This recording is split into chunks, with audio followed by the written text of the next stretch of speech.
Welcome back to the channel. Welcome back to episode 2 of Life Behind the Sticks.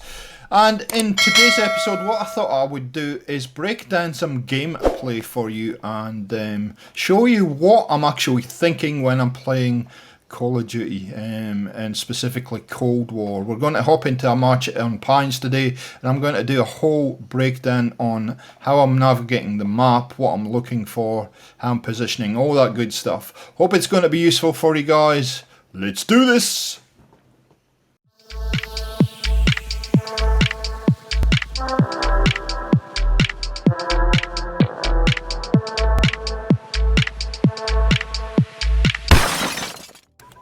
So it's something a little bit different. You see, I've got the glasses on to look professional, and yeah, we're going to analyse this gameplay. Now, we're in theatre mode, as you can see. With theatre mode, sometimes it can be a bit weird. Sometimes you don't see the enemies that kill me and all kinds of stuff. You can't tell who you're... Sometimes you can't tell who, at least in theatre mode, who the enemies are and who your teammates are, because it doesn't show up in the footage. But obviously when I was playing the game, I knew I could see the titles and stuff. So let's get into Pine and see what happens. So the weapons setup we're going to be using for today's playthrough. I'm working on camos for both the QZB and the MP5 at the moment, so that's the guns we're going to be using. Show you what we've got on them. I generally have my guns in Cold War set up all the same way. So we're using the Microflex LED, and I tend to use this reticle here, which is the star reticle on all my guns. We're using the Ranger barrel, which gives you 100% bullet velocity.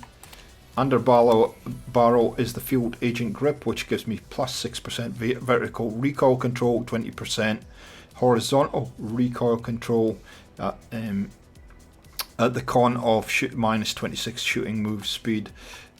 The handle uses the SASR jungle grip that gives me plus 15 aim down sight time and 80% flinch resistance at the expense of minus 12 sprint to fire time.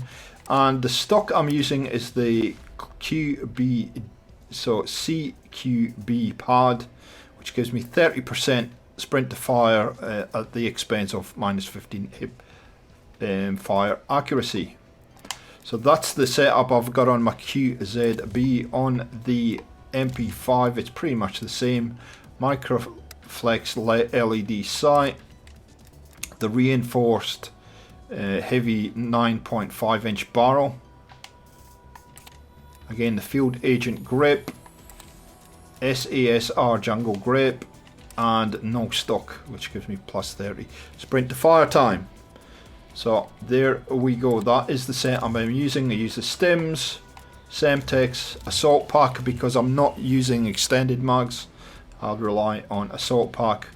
I'm using the Lawbreaker wildcard, which gives me I can mix and match my perks. So I use Tac Mask, Ghost, and Ninja. There you go. That's what I'm running. So we're going to get rid of my head for a while, and yeah, I'm going to break it down now. I'm just making an adjustment to my class here. Always pick an opening right on any particular map you do. Always have one way. This is what I usually use. I come through here. See, I've stopped and checking doors. Usually they'll come through that door there, and I hear somebody. Now, a good headset in this game is essential. I heard him. I knew he was here. Now, I can hear somebody else, but I'm not sure where they are. So I'm going to back off just a fraction. Somebody my teammate's shooting at somebody, so I knew there's a good chance he's coming through. I'm going to reload in a safe area, and then we're going to push through. So I know there's somebody through that doorway. I can see them on the mini-map. They've just killed a couple of people. So I'm going to wait and see if they push. And in the early stages of a game like this, you're actually trying to feel out your enemy. The enemy team, figure out how they're playing, what kind of areas they're pushing into, what doorways they're covering. There we go, we got him, the easy kill. And we're going to sit in here for a while because they are pushing through there. Check there, nothing there. Nothing there. And I'm just going to go back and forward in this area. Now I hear somebody. I make a mistake here, so I know those guys are there. I think he's going to flank me. I check here, nothing.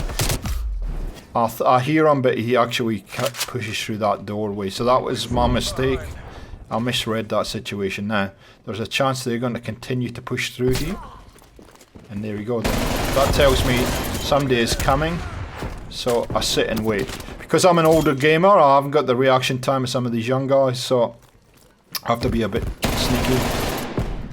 And you see I retreated, reloaded, and then got a third easy kill. So at this point I saw that's a teammate, which tells me that they might have, the spawns might have flipped. Now they will spawn in this corner here. So I'm just checking that nobody's spawning that. Cautious, nobody's in there. So back and patrolling this bottom area. I'm just very cautiously checking that nobody is spawning there behind me. I just heard somebody. Could be a teammate though. Yeah, it was a teammate. And then back into this area and just see if we can get any luck. Now, I did get some bullets on that player, that's why I challenged them. Normally when I'm hurt like that I wouldn't challenge. But sometimes there is a balance between being aggressive and being strategic. There is a player in there, let my companion get him, and then push in. And now I can see where they're spawning. I make a mistake here, I'll try to reload instead of getting a cover. Always try and get in a cover or swap guns. Make sure you're in cover when you're reloading. That's a good thing about Cold War, and I love the setup you can run. Nice double kill. But you can see the enemy players are now panicking a bit. They're stacking, what I call stacking. They're running together in a group, so at least one of them gets the kill. So we've got the sentry gun already, so we'll pop it up there. That's generally where I put it. A little tip for sentry guns: if you've got a trophy system, chuck a trophy system down next to it. Now I did see a dot on the map, thought it might be pre-fired that door just in case it was pushing through.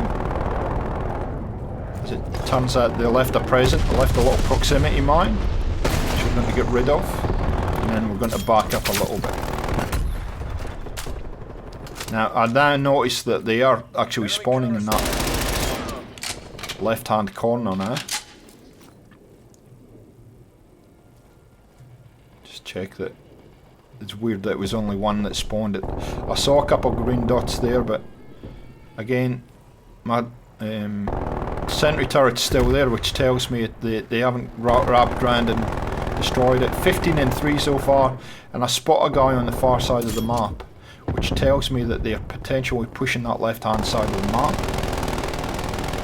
Teammates there, so I assume we're still spawning in this corner, and that's where I get caught. Don't expect this guy to come round through the shop there, because I just seen a teammate.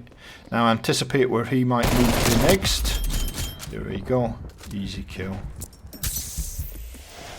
The QBZ assault rifle is absolutely fantastic. Once you get it set up, it is magnificent. I may well put the setup I'm running on the back end of this video so you can see it.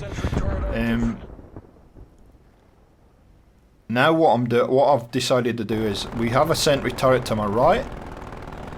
We've got these guys at 72 and 54. We're ahead. There's no reason to do anything silly. We'll just see if they continue to push this left hand side of the map. Now I see a teammate, I go, okay, so they're not pushing the left hand side of the map. 20 and 4. We'll push in. See this guy, and there's actually a guy behind me that kills me. Just that's good timing. Here he is here, and we're going to have one of the worst gunfights in history. Here to try and kill this guy. Chuck a grenade at him. See if we can get him that way. Nope. Oh, missed every bullet. He missed every bullet. MP5 will clean him up though. Sometimes that happens. My accuracy is usually pretty good, but with that gunfight it was atrocious. It happens. but when you're playing well and you're on point, you tend to win those 50-50 gunfights. Gonna drop down the assault pack. Now you see the bullets have gone gold here.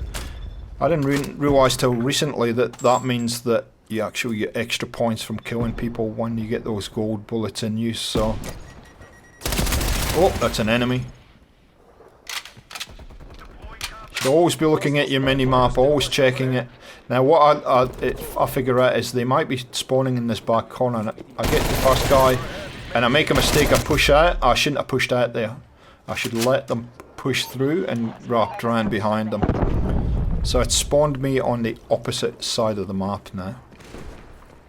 So usually I'd push through to the left there. I'm going to push through to this side. So I'm going to look up there where they usually are. Nothing. Anything on the escalators? Nothing. So we're gonna push through. And then I hear a guy. I heard that guy. I just heard quick footsteps. So you can see the spawns flip very, very quickly in this game. That tells me that somebody potentially might push through in here. So I'm being a bit cautious because I know that they run through as a whole team. And just in case I get pushed. Now, I get caught in two minds here whether I should be trying to reload. I'm halfway trying to put a reload through and he pushes through. And I don't know how he spots me, but yeah, I should have won that gunfight. And here we're just about finished. I make a last mistake. I shouldn't have pushed that door being so hard. And that's all she wrote. Nice. Good job, team. All mission objectives met. So something weird went on with the end of the match. It didn't actually allow me to show the final kind of scoreboard, but I was able to get it off the Call of Duty official Call of Duty companion app. If you haven't got that on your phone or your iPad or your computer, whatever, go and hunt it out. It's fantastic information, and you can see we done 3.63 kills, eliminations to deaths, and 3.25 KD in that match. 26 and 8 I think it was, or something like that. Not too shabby. So guys, I hope that's been useful for you. I hope it's helpful. I know that personally over the years, watching other gamers and how they play certain games and what routes they run, what angles they choose, etc., has helped me immensely, and hence why I wanted to share this kind of breakdown with you today, in the hope that it helps you become a better player. Any questions or suggestions, please leave it down below. And like ratings always appreciated. And if you haven't subscribed yet, please have a look around the channel. Consider hitting that big red button. We're closing in very fast on 1,000 subs, and that will help the channel grow immensely. Okay, catch you later. Be safe. See ya.